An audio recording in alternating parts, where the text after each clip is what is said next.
Gosh, Rick, you were right. Chits and Blitz is really awesome. I know, right, Morty? I'm really proud of your score in Roy.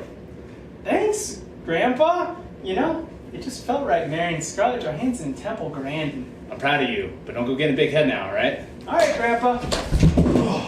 God, Morty! Did you leave the power on in the middle of the office again? Ah, jeez, Rick, I'm sorry. There's that thing at school, you know, and I was trying to press Jessica. Jessica? There you go, Morty. Thank you with your in. What happened if I had fallen and broken my hip? Are you gonna do the drunk rocket science video? No. Of course not.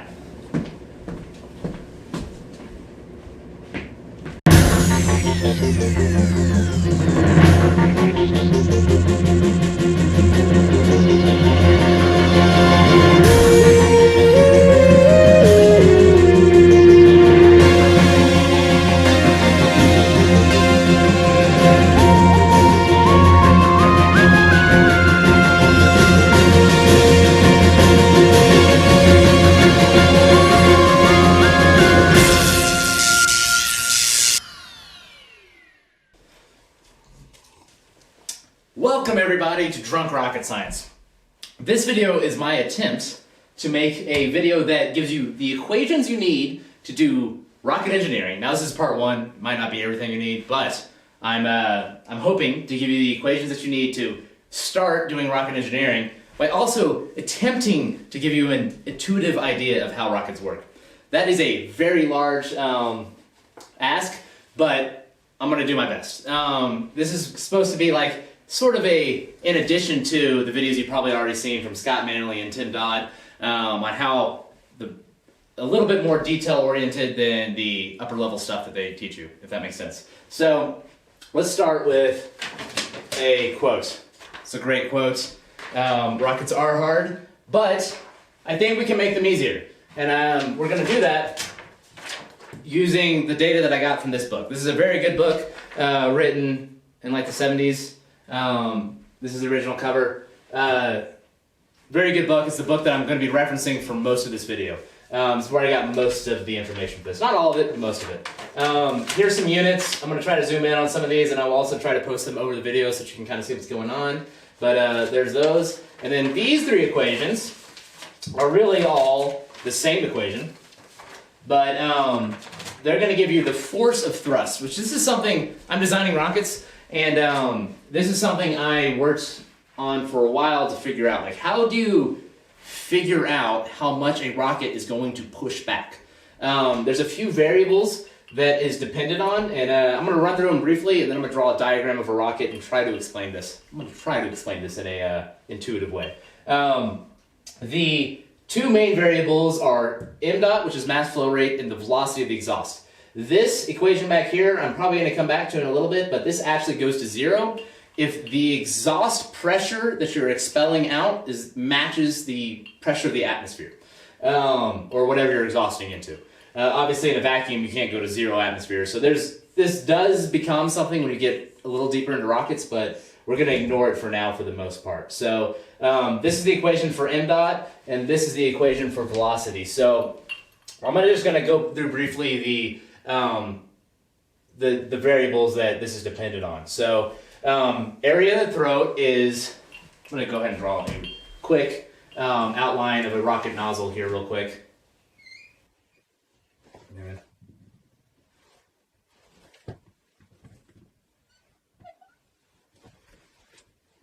So area of the throat, this is the area of the throat right here. So this is going to be throat, that marker sucks.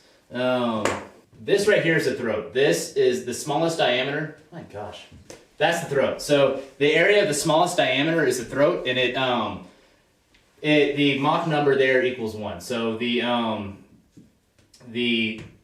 velocity there equals 1, which we're going to come back to. But before, I'm getting ahead of myself. So area of the throat, the pressure of the chamber, that's the pressure up in here. So this is where you're pumping everything in. The explosion is happening in here. So all the fluid, the oxidizer, which is liquid oxygen, and then if it's the new SpaceX rocket, it's methane. If it's the old SpaceX rocket, it's kerosene. It's getting pumped into here, and they're exploding in here. And then it's getting accelerated out the back. So again, it's the velocity that it's getting accelerated out, and then there's the actual mass you're pumping into that engine that is giving you your force. That's what these are here. So that is dependent on the area of the throw, the pressure of the chamber, K, which is the ratio of specific heats. And what that is if you took a cylinder, and you filled it with air, and you held it at constant volume, you didn't let it move, and you heated it up to a certain temperature, and you measured the amount of energy that went into that, and then you let it expand, it would cool off, and it would expand out a certain amount, and you put more energy into it until you got it back up to that same temperature. The volume change ratio, the difference between those, the ratio between those is K. So essentially what it's saying is, it's the ratio of how much energy a fluid takes if you keep it at the same pressure, and then the amount of work it can do if you bring it to that same temperature again. It's a little convoluted, I know, but it's essentially the ratio, it's essentially like a description of the amount of work a fluid can do.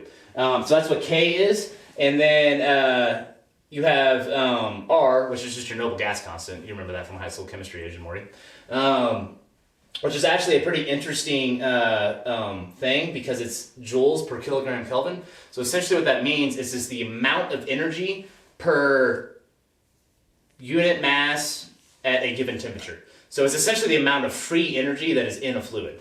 And it actually ends up being one of the biggest, R, gas constant, actually ends up being one of the biggest indicators of the efficiency of a rocket exhaust, which we're going to come to in a little bit. But anyway, and then the last variable on MDOT is the temperature of the chamber. This is a very important variable. Temperature and pressure of the chamber affects both these. So here we have pressure of the exhaust, pressure of the chamber, we have K again, R is the gas constant, temperature of the chamber, all those things. So I'm going to attempt to briefly explain what's going on inside a rocket engine.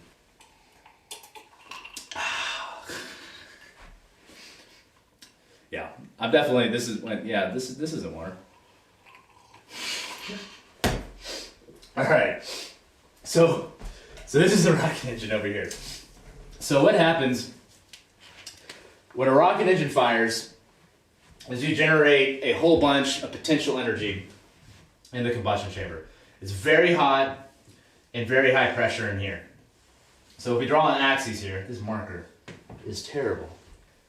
So I'm going to draw here a couple of things. This is distance across the thing, and then this right here, this line right here, this line right here are pressure, temperature, that's velocity. So what's happening is we are taking potential energy. Everything in the universe works on a gradient. So everything that does work in the universe is taking energy. As energy flows from a high point to a low point, you can pull work out of the system. The maximum efficiency you can do that is done by something called the Carnot equation. If your gradient isn't to absolute zero, which means you have an infinite gradient, you can have 100% efficiency. It's the only way to have 100% efficiency. The way the universe will end is heat death of the universe. Everything will be the same temperature, right above absolute zero. No work will be able to be done in the universe. Nothing interesting will be able to happen in the universe. We're not there yet, though, and interesting things like rocket engines can exist. So what we can do is we can pump a bunch of energy, a bunch of heat, and a bunch of pressure into this. So we pump something in there, we make an explosion. What does it do? It gets hot, and it increases in pressure. And then we blow it out the back. And so what we do here, and the math supports this, is that pressure and temperature are dropping, and we are converting that into velocity. And there's an upper limit to what you can do that as. But that is what a rocket engine is doing. It's taking high pressure, high temperature, cooling that off, and reducing the pressure, and then shooting it out the back. There's something, though, you need to know about how rocket engines work that's really weird. It's like very strange. So it's very intuitive to think that as you push down the diameter of a tube, the faster the fluid is going to flow. And if you want to do this at home, or if you want to do it sitting in that chair, or I'm going to do it here, if you blow, and you go blow like this, like an idiot, you can't blow dust off your hand. What do you do when you blow dust off your hand? You pucker your lips like I just did, and blow. If you try to go like this, nothing happens. But if somehow you could accelerate the fluid in your mouth to Mach 1 and then do that, the inverse would happen. If you blew smaller, it would go slower. Then if you blew like that, it would actually go faster. It's really counterintuitive, and I'm not entirely sure why it happens. I'm not sure anyone is. Maybe someone who understands physics better than I do. But it has something to do with the fact that here at the throat, Mach equals 1. So you're now going the speed of sound. What the speed of sound is by definition, what it is the fastest that information can be transferred through a medium. It's essentially like the speed of light for a pressure wave in a fluid. So the speed of light is the upper limit, the upper speed limit of the universe. The speed of sound is the upper speed limit of pressure waves through a fluid medium. So there's something about the fact that it can't transfer information to other molecules that causes it to accelerate as it expands. It's really weird and very counterintuitive, and I wish I fully understood it. I wish I could give you an intuitive explanation other than what I just said for why it works, but that's the best I got for you right now. Let me explain just a couple more things. So if the pressure that you're expanding to, which is what this equation is if you let this go to 0, so that you're expanding to perfect expansion ratio, what will happen is this fluid will come out completely streamlined because the atmosphere is either pushing it down or letting it expand more. So this is like essentially if you're expanding a gas perfectly, which if you go look at my other video, is what I did with this rocket nozzle that I attached to a air compressor. So this is literally an air compressor that would go into your shop. I'll try to put a video over this video of me firing this where you can see the shock waves forming. But essentially what happens, shock waves always form, but they form less the more you perfectly expand it. So you'll have these shock diamonds that'll form, but because of just turbulence that'll happen in the flow. But essentially, this flow will expand perfectly out, and that's what this is. Now, if this varies, and you have either overexpansion, like this, which is where you have an exhaust plume, which what happens in space. So if you look at rockets that are going into space, they have these giant exhaust plumes coming out the back of them. That's because it has more energy left in the system. So you're not getting all the energy, maximum amount of energy you could out of this system if you were underexpanded. And then if you're overexpanded, it looks like this. Now, if you're watching my videos, and this can cause flow separation, which causes crazy turbulence, can literally shake big, powerful rocket engines to pieces. So it can be very dangerous. If you're watching this video, you're aware of this because you watched Tim Dodd, you've watched Scott Manley, and you know that rocket engines behave this way under certain conditions. What you need to know, though, from my video is that if you're trying to calculate it, you need to know this right here. There is one thing I did want to mention. So if you look at these equations here, you can figure out your velocity and you can figure out your m dot. But then it begs the question, how do I calculate the ratio between this and this? And I actually didn't put this up here because it's kind of a hacked together equation. The reason it's a hacked together equation, by the way, is that very rarely are you satisfying this at 0. It simplifies the math, so we teach it that way. But you need to know pressure at the exit. You know pressure of the stream, and you know area of the exit. You set these two. Well, this is known, and you set this. But pressure of the exit, you can set. But you can also set the area of the exit. This is the equation that I put together. It allows you to calculate this, and I have it over here. But so there's two ways to do this. Do it this way, or the way I originally did it is this is off of a book called Fundamentals of Aerodynamics. And you can do it in a lookup table as well, which is how I designed that initial 3D printed rocket. 2 minutes. Is it making a little bit of sense? Making some sense. Is it making a little bit of sense? A little bit. Jesus. All right. God, it's making a little bit of sense. I feel like I'm speaking another language over here. Rockets are hard, guys. Rockets really are. They really are hard. Like, I'm trying to think of a way. I feel like I'm saying words and they're not landing. If I didn't mention, the exhaust coming out the back of this is going faster than the speed of sound. That's the local speed of sound, so that's the speed of sound at that pressure and at that temperature, which changes the speed of sound. But you can be pretty certain the exhaust coming out the back of a Falcon rocket engine is going multiple times the speed of sound that you're talking at, which is insane. And that directly influences ISP. So these variables are dependent. So this is in the denominator. The denominator is the top one, right? The numerator is the bottom one. I thought the numerator is the top. The numerator is the top. Denominator. I can't remember. Do you remember? I don't remember. Are you gonna look it up? Sure.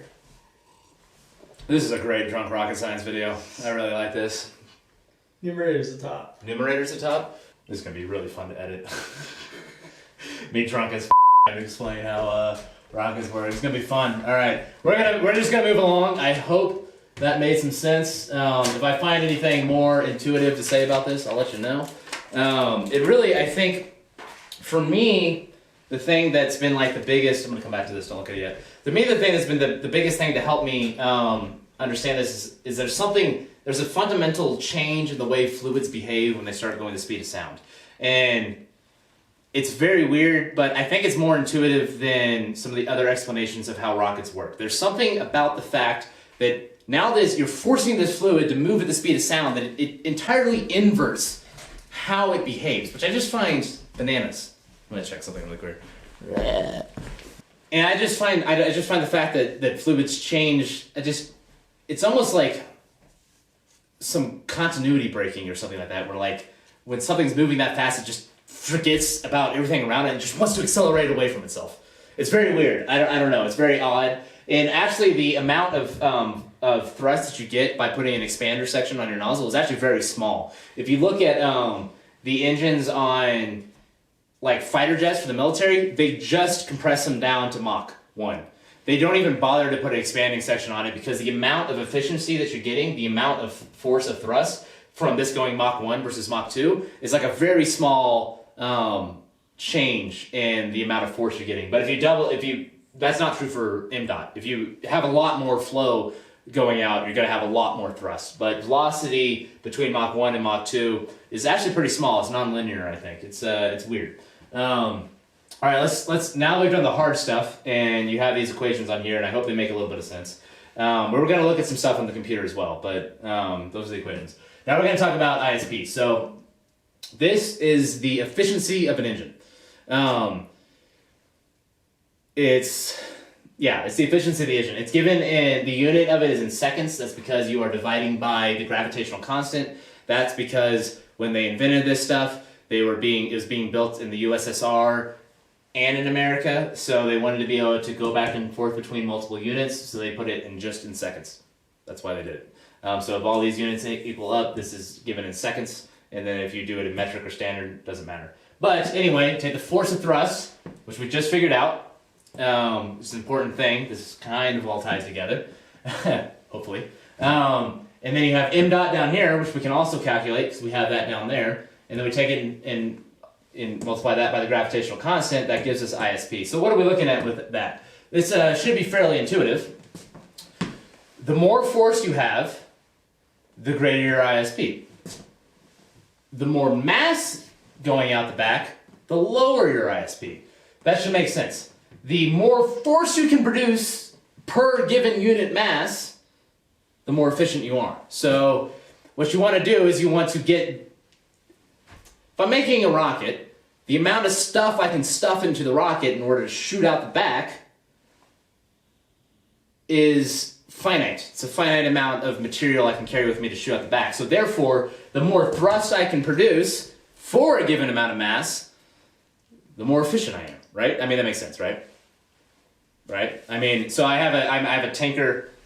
I don't know if I was going to show the alcohol on the thing, but if I have this much fluid in my rocket ship, the more thrust I can produce, given this amount of fluid, the faster I can go, therefore the more efficient I'm using that mass, right? So the more mass I need, that's in the, what do we say, the numerator? The denominator. This is denominator. Denominator, right? Right, Asian Morning? Denominator, the less my ISP for a given task, or the more force I can produce. There it is. So this is a very simple equation, ISP. Like I said, this should be fairly easy compared to these things down here. This equation, this is the equation of rockets. So this is the rocket equation. That is literally what it calls. What you're solving for is delta V, change in velocity. But this is the equation of rockets. So if you've ever watched like Commander Chris Hadfield, he's talked about this equation. We still recording? Still recording, right? Cheers. This is the equation of rockets. So the gravitational constant is still in there. You have ISP, which is efficiency, which makes sense. And then if we look over here, this is where things start to make a little bit of sense about why building rockets is hard. Back to our quote up there from Mr. Elon. Praise the Elon. All right. So natural log doesn't really matter. It's not going to change the ratios that much. It's just the nature of how it is, which is weird that mathematics, something like natural log, just ends up being a fundamental part of how rockets work.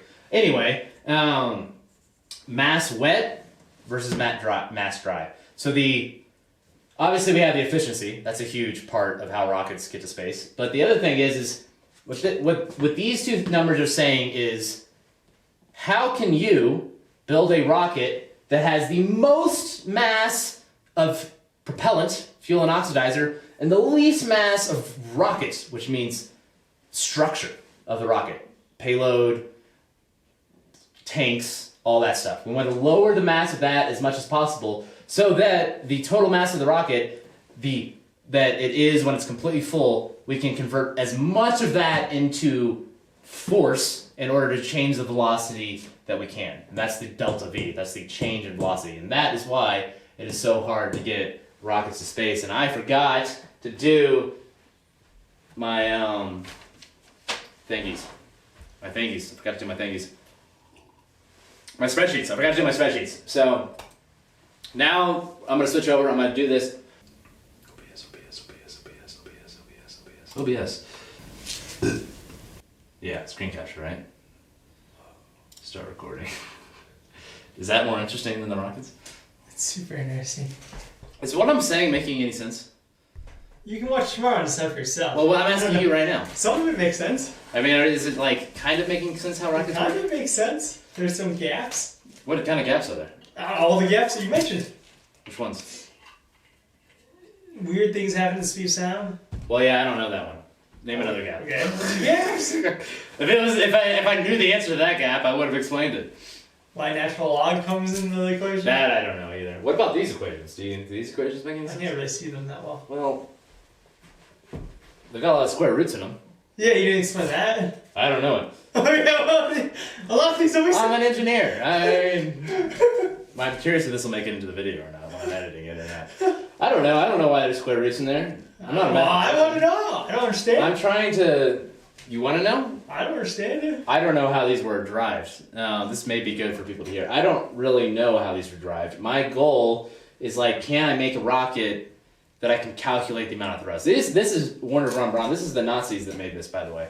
The Nazis came up with a lot of these equations. Not all of them. There's some French people that came up with these too, but the Nazis are the first person to make a rocket. And they may not have done. Oh, there's one thing I wanted to say. If you are not designing a cold gas thruster, we're gonna go back to the spreadsheets. I want to show you how they work. But if you're not designing a cold gas thruster, which is essentially where you have a big pressure tank over here and you just open it up, which I'm designing, I'm gonna make a bicycle that can accelerate at about 0.9 G.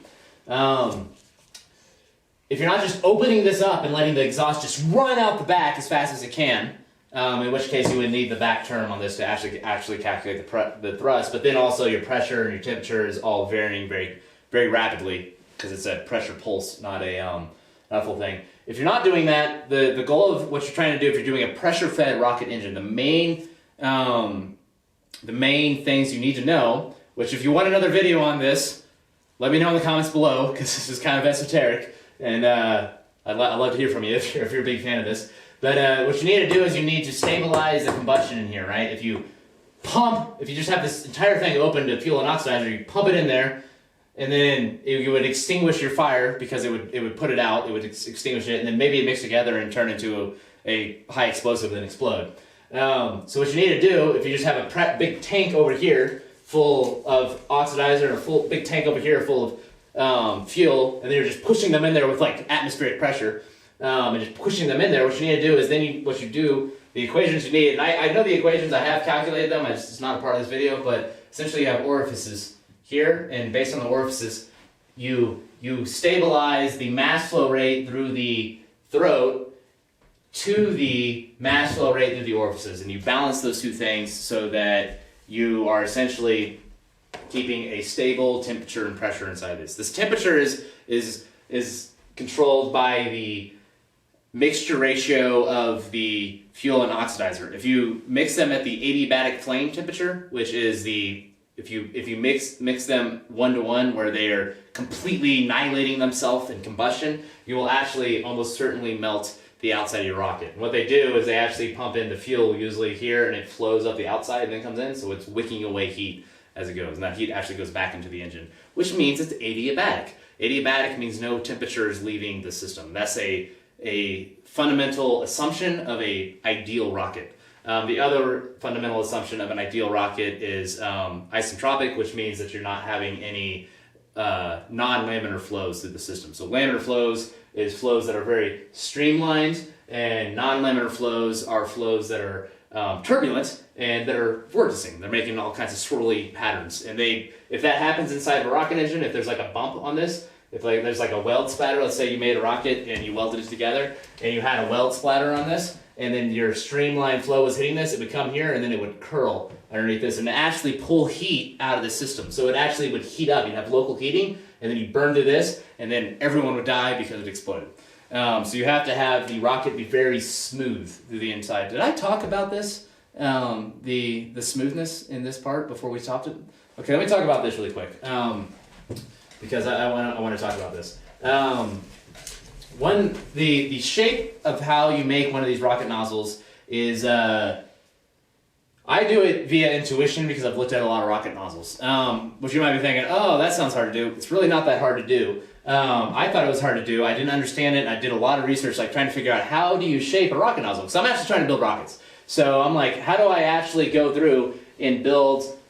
How do I shape this converging divergent nozzle, this de Laveau nozzle, which is the French guy, they're not all Nazis, but how do you actually shape this nozzle? So there's some rules of thumb, like I said, I eyeball it, but I think the angle here is like 45 degrees, and I think the angle here is 15 degrees, but the way I do it is, like I said, I eyeball it, but I go into Fusion 360, because that's the CAD I use, and that's how I designed these little 3D printed nozzles that I'll put an image over the screen of me making perfectly expanded flow.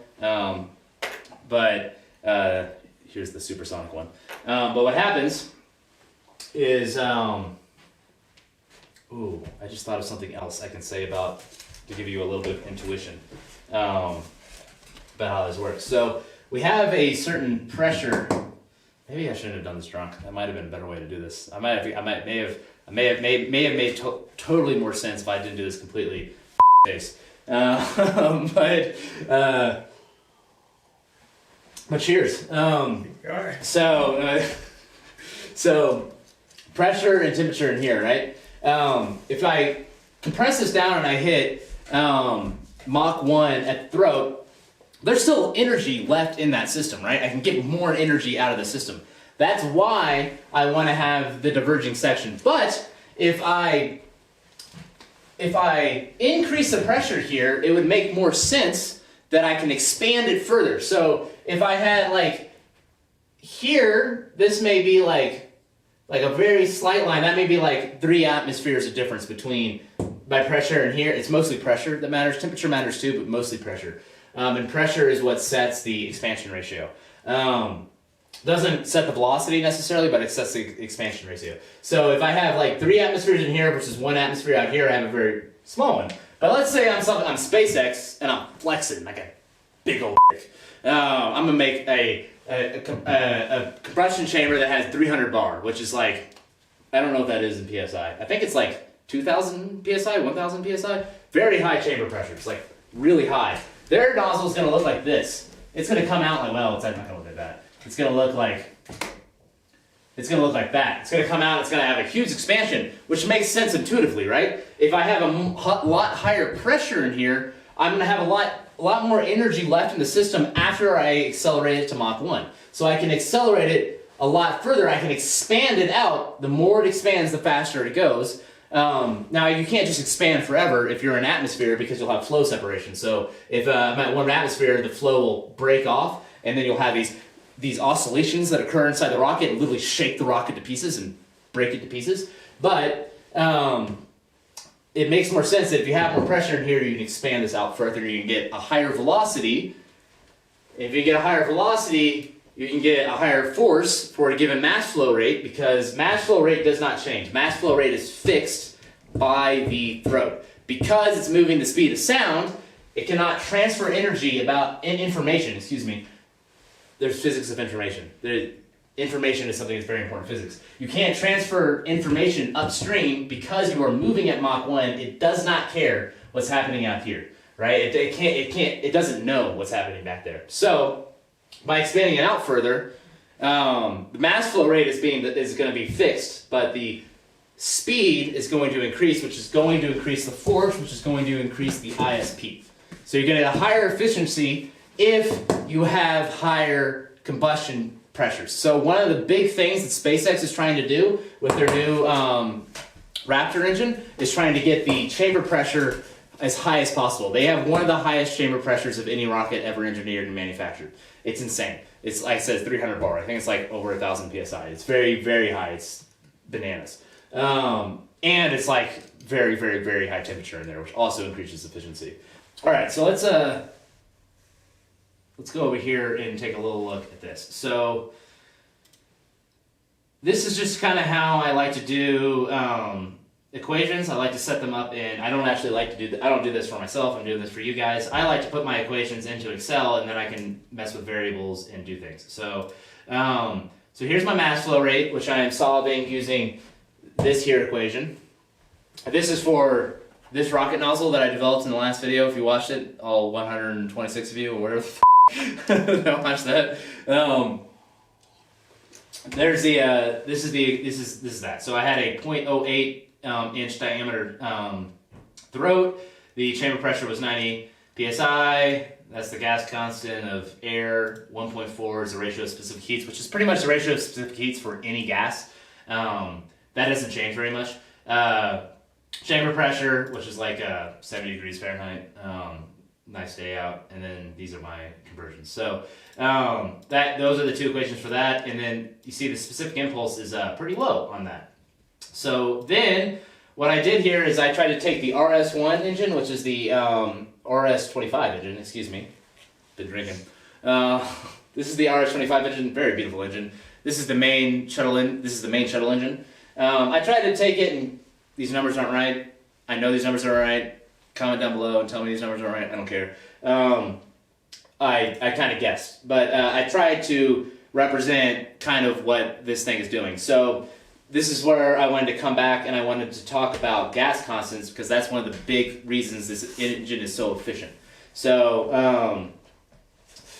I mean, if we look at throat diameter, I just looked this stuff up online. Throat diameter, there is the pressure. But this is the gas constant that I have, 650, which I just guessed to get to. But the gas constant of CO2, which would be, if you were burning this at the stoichiometric ratio, would be like 236, which would actually lower your ISP. It would take your specific impulse, which is right here, and it would lower it. And like I said, this is a big number that affects the efficiency of an engine. And it's the kilojoules, or it's the joules per kilogram Kelvin. So it's the amount of energy in a fluid. It's the amount of free energy in a fluid. So if you have more free energy, it makes sense that you're going to have higher efficiency. So what they do on the Space Shuttle main engine is they can't burn it at 1-to-1 ratio, not 1-to-1 by math, but 1-to-1 by stoichiometric ratio. They can't burn it because it would get so hot that even with the film cooling, or not the film cooling, even with the film cooling, which is where they squirt fuel in from the sides to keep it from burning, and the jacket cooling, even with that, it would still melt the rocket nozzle. So they have to adjust it from there. So what do? They're burning hydrogen and oxygen. Hydrogen has one of the highest gas constants of any gas in the universe. it has almost, I think, 2,000 joules per kilogram Kelvin. So the more fuel you put into it, now there's a point of diminishing returns because your velocity is also dependent on mass flow rate is dependent on temperature, but here in the numerator, velocity is dependent on the temperature of the chamber. So if you make it too fuel rich, you're not going to have as high as temperature. So there's probably a point where they cross, and you get too much fuel. But if you can increase the fuel, you are increasing the noble gas constant, and you're making that higher, which is increasing the efficiency of your engine, which is a huge thing, especially on the upper stage, which this is the rocket engine that was powering the upper stage of the space shuttle engines. So your delta V changes, which is going to bring me to this. When the mass that you put onto an upper stage, which we can switch over to actually. So this is my design of a two-stage rocket engine. I asked myself, I just asked myself, what is the smallest payload you could put into orbit? Could you put a 3-pound payload into orbit in a rocket that's the size of me? Turns out, based on running these numbers, you probably can. The efficiency of your upper stage matters a lot. But essentially, what I figured out is this is the height of my rocket plus this height times the width, which is constant. Could you put a 10-pound payload into orbit? That's what I was trying to figure out with this, and that's why I ran the numbers on this, just because I thought it'd be cool to build an orbital rocket at some point. But essentially what you need is your delta V to be equal to the orbital velocity of So what happens when you're going at orbital velocity, which I'm assuming you know because you're watching my video, is you probably found this video because you're interested in rockets. But you're falling at a rate you're moving horizontal to the Earth at a rate that is equal to the rate at which you were falling around it. So that you're stuck in this constant free fall. The acceleration of gravity at orbital velocity is like 0.85 g. So it's almost the same. It's almost like standing at sea level. If you were just standing there, if there's just a rocket, if you just flew up to space and there was a rocket that was just shooting and just holding you at fixed altitude, you would feel almost like you were standing on Earth. But you're not feeling that because you're falling constantly around the Earth. So being in space is not a function of altitude. It is a function of altitude because you don't want atmosphere to drag you back down, but there's no atmosphere on Earth. Altitude wouldn't matter as long as you didn't hit a mountain. What matters is your velocity tangential to the horizon of Earth. So that number, this is the number that the ISS is orbiting at. That's why I looked it up. And as long as this number, the delta V of the stage 2 is higher, you'll be in orbit. So if I come down here and I increase payload to 20 pounds, you see now this has turned red. And what that says is that now I'm not moving at orbital velocity. So I literally doubled the payload to 20 pounds and we can't make it to orbit. Yeah.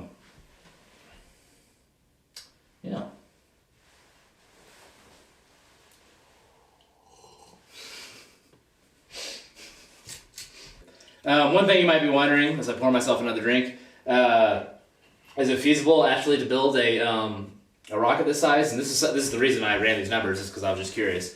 Is it feasible to build a rocket that's this tall? How tall is it? 5, 6.5. Okay, well, this tall because I'm short as fuck. But rocket this tall, can I build a rocket this tall to get to orbit? I think the answer is yes. By the way, if you're watching this video and you see any error in this, I have built some rockets. I built these rockets. I built some other smaller rockets. I haven't built a big crazy rocket. Like I said, I am designing a rocket to put on the back of a bicycle. We're still good. We're still recording, right? Mm-hmm. Cool. Thank you, Asian Morty. What's his name? Oh, can you build a rocket this size and get to orbit? Now, I think the answer is yes. If you look at this, obviously, this is a much larger diameter rocket than the rockets that you see at, amateur rocketeers, right?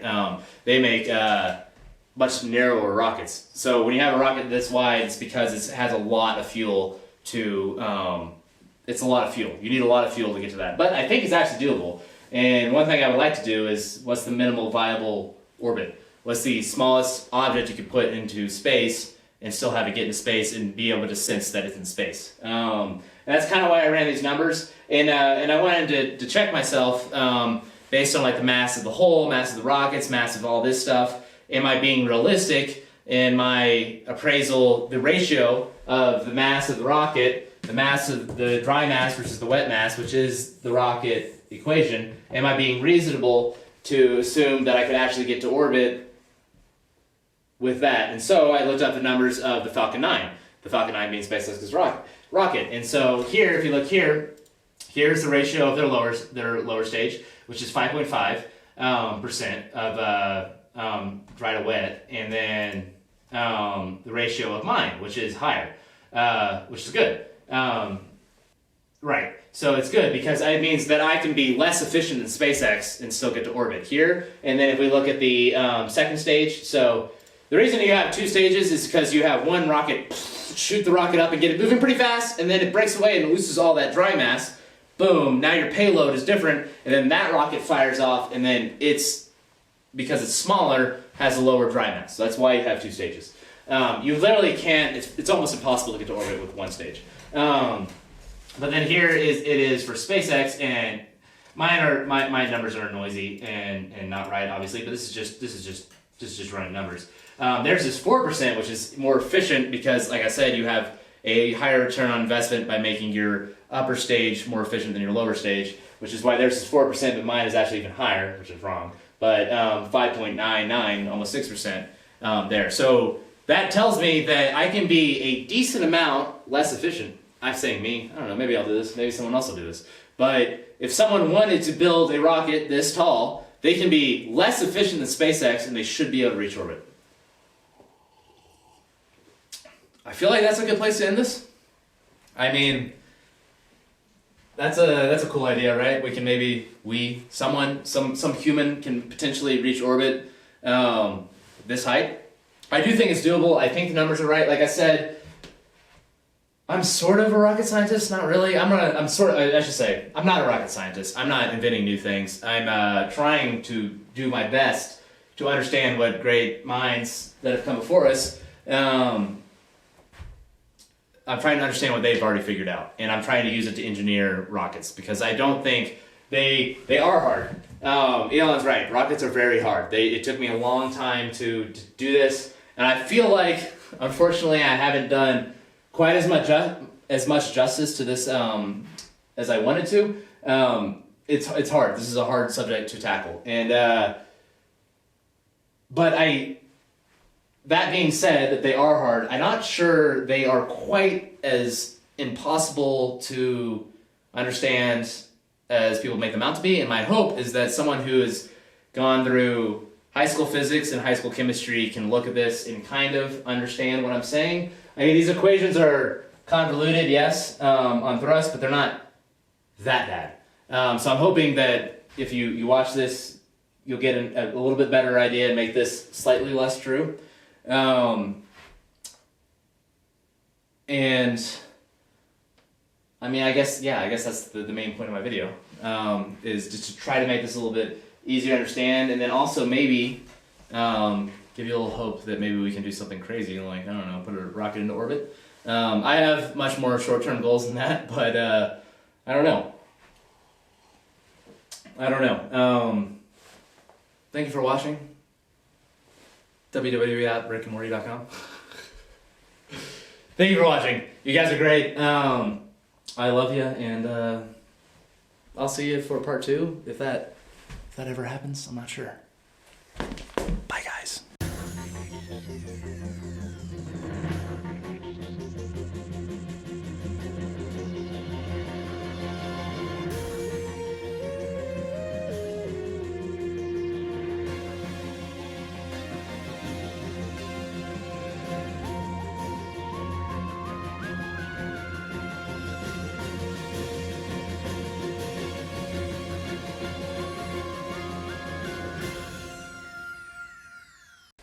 So this was weird to you, the expansion ratio between these two? Yeah. Let's see. Almost all of these are, I don't know, what the hell is CHA? CHA is just chamber pressure, chamber temperature. Why is it divided here? These equations don't make any sense. These equations are not They just equations that I okay, derived. Yeah, these are equations that are derived, like I said, by angry Germans. So yeah, what you're essentially doing is you're taking the high pressure here and you're converting it into acceleration, which is what I was trying to show with this here. Pushing against the atmosphere? It's working on a gradient, right? So energy wants to travel from a point of high energy to a point of low energy. It's just how it's thermodynamics, right? Okay, yep. So energy doesn't want to be all in one place. It's like randomness over time, right? So because this is randomly energetic, if it hits something that's its own energy, it pushes away from it. But if it hits something that's less energy, it pushes into it. It pushes that energy away. So that is what a gradient is. That's what thermodynamics is, right? So like if you have a whole bunch of things moving around randomly in here with really high energy, if they hit something with less energy, they're gonna push that thing that way, right? But if they hit something with their same energy, so they're gonna devolve over time this way. This is what thermodynamics is. Thermodynamics is not like a law of physics, it's a law of averages. So the average of the energy in this system is that it wants to be out of this system. It wants to push into a lower pressure zone. Mm-hmm. So it wants to, want is a loaded term. Like, does it want to be over there? It's going to be over here because of its nature.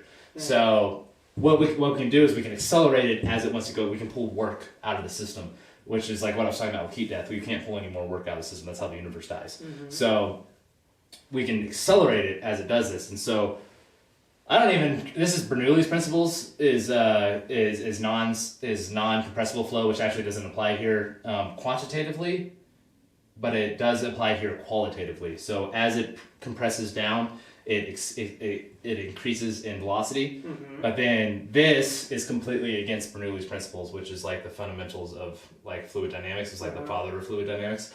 This is non-Bernoulli. This is where it's expanding out, and it's just it's accelerating even though it's expanding, which is very weird. And it's very non. This is already fairly non-intuitive. I learned this in high school, and I was already like, I thought it should have been opposite.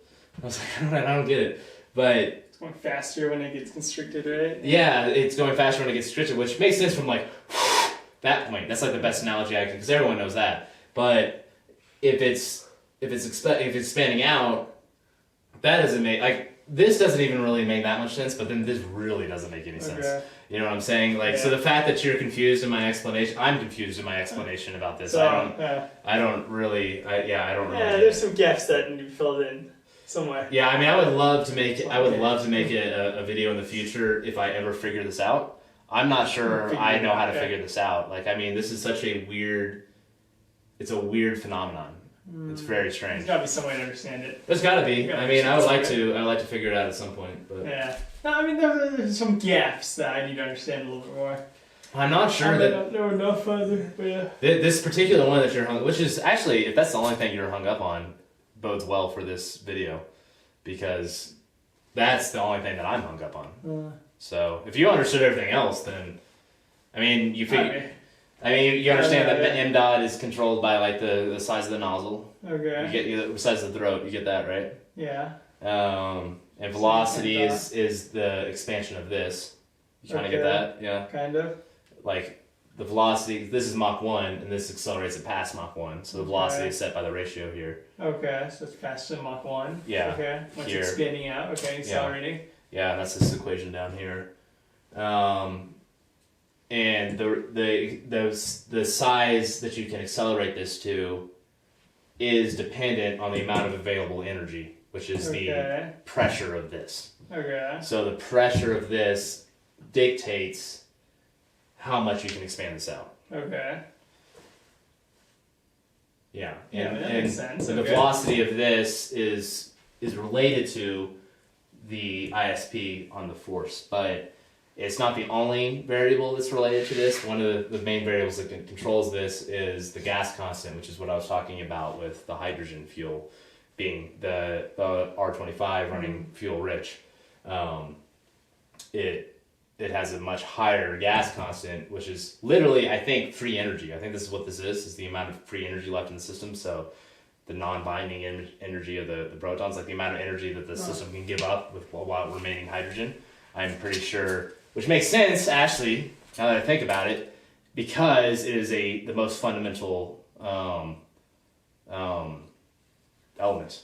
It's hydrogen, right? So it makes sense that it can give up the most energy because it doesn't have anywhere else to put that energy. Can't bind it in any time of atomic bonds or anything like that, right? So it makes sense that it has the most energy to give up, which means that it can accelerate this out to a higher. It can give up more of its energy to acceleration because it doesn't have anywhere else to store that energy. Okay. I think that's what's going on. I could be wrong. I don't know. Yeah, I'm not quite sure I follow, but hey, man, as long as you believe. Well, look at this. This is joules. Joules is energy. Joules means energy per kilogram Kelvin. So mass divided by the mass divided by the temperature. So what that means is the amount of energy that the thing can hold. That is the unit of the gas constant. Hydrogen has a lot. Hydrogen has two. It's like its gas constant is 2,000 versus like air is like air is.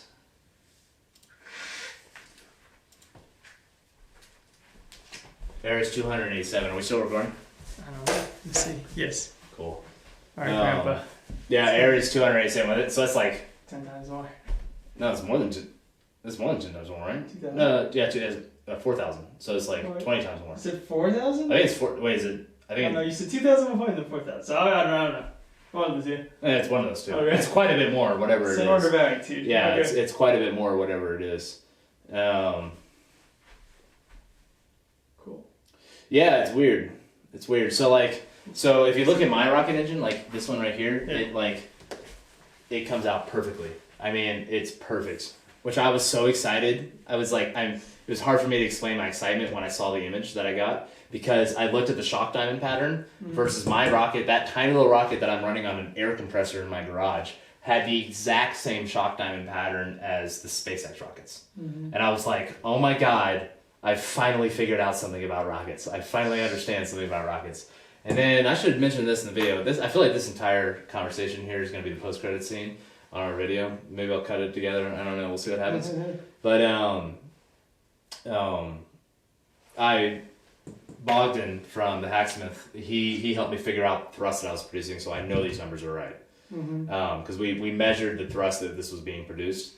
Maybe I'm going to cut this into the video too, so people know. But I know that my numbers are right on thrust. I mean, the numbers could be wrong with these two, but these are much simpler equations. I'm pretty sure these aren't wrong. Like if you look at the size of those equations compared to these equations are much more simple.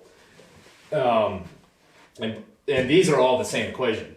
These are really the same equation. So I had some just calculation issues, but with the help of Bogdan getting the numbers for me and helping me work through it, we were able to figure it out that yes, my numbers are correct. So the most complicated equation on this board is indeed true.